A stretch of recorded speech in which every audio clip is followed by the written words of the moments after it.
এই জন্য রব্বুল আলামিন বলেন, আল্লাযীনা ইউমিনুনা বিল গায়বি ওয়া ইউকিমুনাস সালাতা ওয়া মিম্মা রাযাকনাহুম ইউনফিকুন। আল্লাহ ইউনফিকুন শব্দ ব্যবহার করে দুনিয়ার মানুষকে জানায় দিচ্ছেন, বান্দারে তোমার এমন সময় হয়ে যাবে, এমন পরিস্থিতি হয়ে যাবে, তোমাকে ফরজ দান অর্থাৎ যাকাত আদায় করতে হবে। এমন পরিস্থিতি হয়ে যাবে, তোমার এমন সিচুয়েশন হবে, সাধারণ দান তোমাকে করতে হবে। এমন সিচুয়েশন হবে, তোমার আপদ বিপদ বালা মুসিবত থেকে মুক্ত হওয়ার জন্য সদকাও করতে হবে। কি করতে হবে? তাহলে দানের পার্থক্য আছে কি না? ফরজ, সুন্নাহ এবং নফল। ফরজ কোন দান? এটাকে দান বলে না, এটাকে ঋণ পরিশোধ করা বলে। ফরজ হলো ওইটা সেটা যেটার নাম হলো যাকাত। কি বলেন তো? যেটার নাম কি? যাকাত। সুন্নাহ হলো ওইটা, ইউনফিকুন, বোঝার জন্য বলছি। আর নফল হলো ওইটা সাদাকা।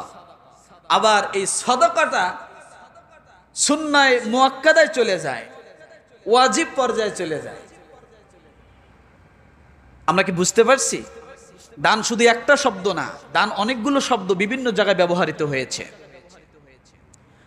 এই জন্য রব্বুল আলামিন কুরআনুল কারীমে যাকাত শব্দ ব্যবহার করতে যে আল্লাহ বলেন, সূরা বাকারার 43 নম্বর আয়াতে আল্লাহ বলেন, ওয়াকিমুস সালাতা ওয়া আতুজ যাকাতা ওয়ারকাউ মা'আর রাকিঈন।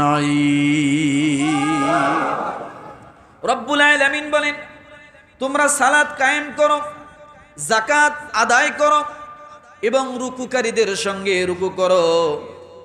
তাইলে আল্লাহর হুকুম পাওয়া গেল কিনা? সালাত কায়েম করো, কার হুকুম? হুকুম কে করতেছে? যাকাত আদায় করো, কার হুকুম? এরপরে আল্লাহ বলেন রুকুকারীদের সঙ্গে তোমরা রুকু করো, অর্থাৎ জামাতের সাথে নামাজ। রুকুকারীদের সঙ্গে কি করো? রুকু করো। তাহলে যাকাত যে আল্লাহর হুকুম, এটা আমরা পাইলাম, কথা ঠিক না? এখন কথা হলো যাকাতটা কি? যাকাতটা হলো ওই জিনিস যা একটা ব্রিজের মতো, একটা সেতু। এপারে বড়লোক, এপারে ধনী, ওই পারে কি গরিব।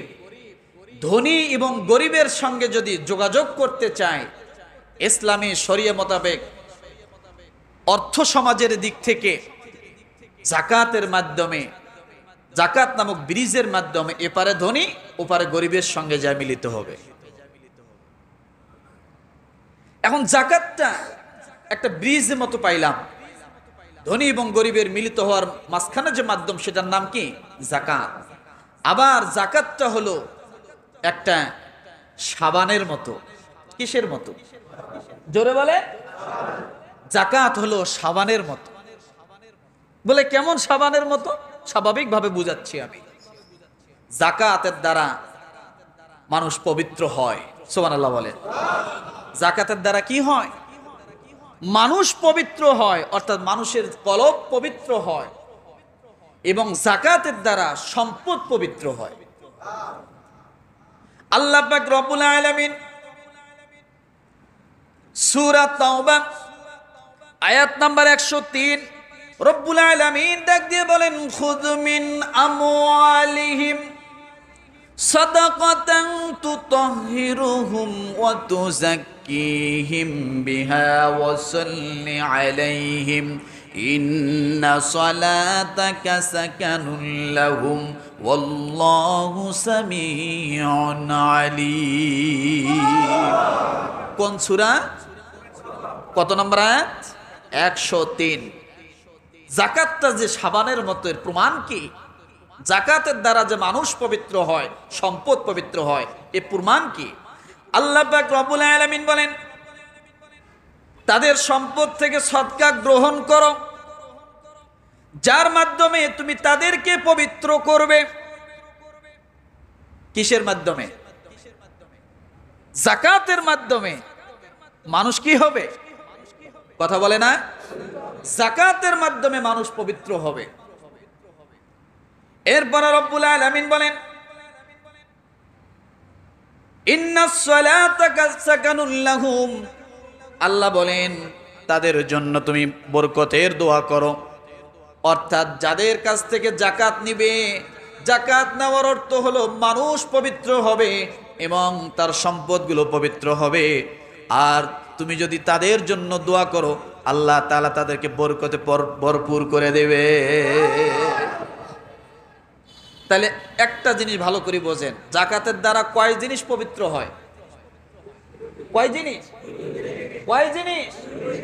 ব্যক্তি, সম্পদ। ভালো করে জানবেন, যাকাত ব্যক্তি পবিত্র, সম্পদ পবিত্র। এখানে সম্পদ পবিত্র কথা এবং ব্যক্তি পবিত্র কথা দুইটাই আসছে। সাদাকাতান তুতাহহিরুহুম, এই তুতাহহিরুহুম শব্দের অর্থ হলো ব্যক্তি পবিত্র, ওয়া তুযাক্কিহিম এবং তার সম্পদ পবিত্র। রব্বুল আলামিন আরেক জায়গায় বলেন,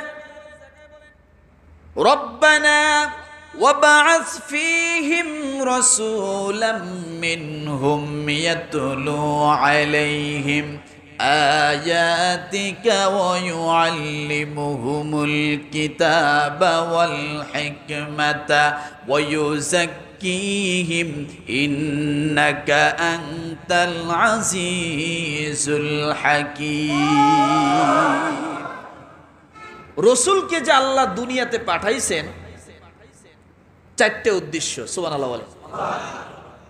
নবীকে আল্লাহ তাআলা যে দুনিয়াতে পাঠাইছেন উদ্দেশ্য কয়টা? রব্বানা ওয়াবআস ফীহিম রাসূলাম মিনহুম ইয়াতলু আলাইহিম। এক নাম্বার উদ্দেশ্য হলো যে রসুলকে আপনি দুনিয়াতে পাঠাইবেন, এটা কিন্তু ইব্রাহিম আলাইহিস সালামের দোয়া, তার দোয়া।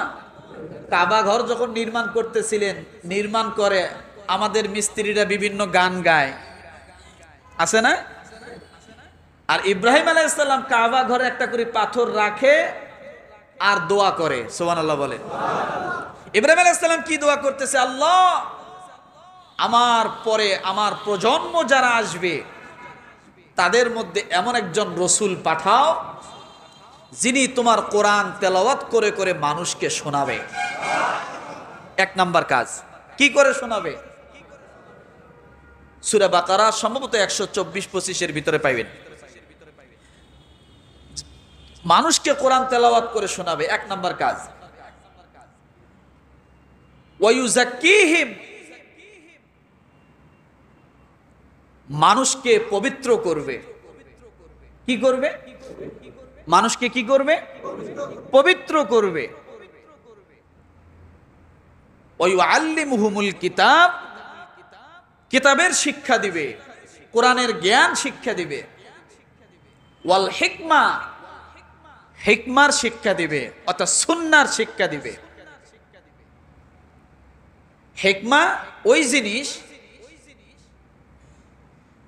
এদিকে আইন ওদিকে আইন, মধ্যম পন্থায় যে কাজটা হয় সেটার নাম কি? হিকমা। দুইজনে ঝগড়া লাগে না, মাঝখানে একজন থেকে ওই দুইজনের ঝগড়া মিটাইতে হয়, তাই না? এই মাঝখানে যিনি, তিনি কি? তিনি হিকমা।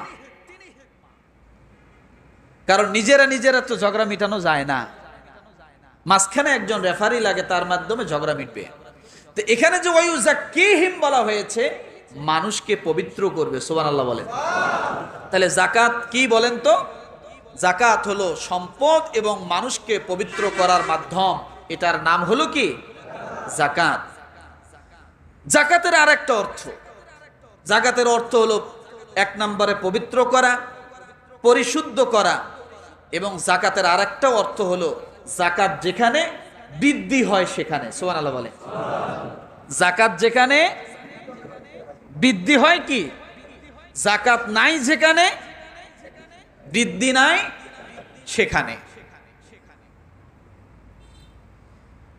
আমার ভাইরা, এরপরে যাকাতটা কি আপনি যদি আবারও বুঝতে চান, দ্বিতীয় নম্বরে যাকাত হলো মানব জাতির আর্থ সামাজিক কল্যাণের জন্য। এই জন্য হলো জাকাত, যে মানুষের জন্য অর্থ দিক থেকে, সম্পদের দিক থেকে, সামাজিকতার মাধ্যমে ধনী গরিব যেন সমান হয়। এই জন্য আল্লাহ তাআলা জাকাতের বিধান দিয়েছেন, যে একদল শুধু ধনী হবে আর একদল ফকির হইতে হইতে ভিক্ষার জোলা ঘাড়ে নিবে, এটা যেন না হয়। এই দুইয়ের মাঝখানে সমতা বজায় রাখে যে জিনিসের মাধ্যমে, সেটার নাম হলো জাকাত। সেটার নাম কি? জাকাত। অর্থাৎ দাড়ি পাল্লার মতো, এদিকে পাল্লা, এদিকেও কি পাল্লা, মাঝখানে একটা কি, একটা ডান্ডি আছে না, এটাকে ধরে দুইটার সমতা বজায় রাখতে হয়। এরপরে বলা হয়েছে জাকাত শব্দের অর্থ কি? জাকাত একটি ব্রিজ, নৌকার মতো। এই জাকাতের মাধ্যমে ধনী এবং গরিবের সঙ্গে কি হয়? সাক্ষাৎ হয়। এরপরে বলা হয়েছে চতুর্থ নম্বরে, জাকাত গরিব মুসলমানের স্বাবলম্বী হওয়ার অর্থ ব্যবস্থার নাম হলো জাকাত। একমাত্র জাকাতের মাধ্যমে গরিব মুসলমানরা কি হবে? স্বাবলম্বী হবে। এছাড়া আর স্বাবলম্বী হওয়ার অন্য কোনো পথ নাই। ভিন্ন যত পথ আছে সব শোষণ করে নেয়। কি নেয়? সব শোষণ করে নেয়।